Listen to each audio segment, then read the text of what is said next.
नीलादिशय media live को स्वागत करुछि मली भारती। नगर स्तरीय महिला आरोग्य समिति सम्मिलनी आयोजित होई जायछि। संबलपुर तपस्विनी हॉल ठारे नगर स्तरीय महिला आरोग्य समिति सम्मिलनी 2024 अनुष्ठित होई जायछि।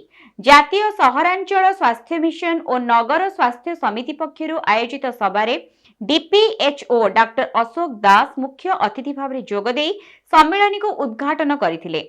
City medical officer doctor Mahendra Nanda, DPHO doctor Pradeep Kumar Hota और leprosy officer doctor Pramod Kumar Biswal सम्मानित अतिथि भाव जोगदे संबलपुर सहर को सुस्थ बस्ती सुस्थ सहर रे परिणत करने को समस्त सहयोग कामना करथिले।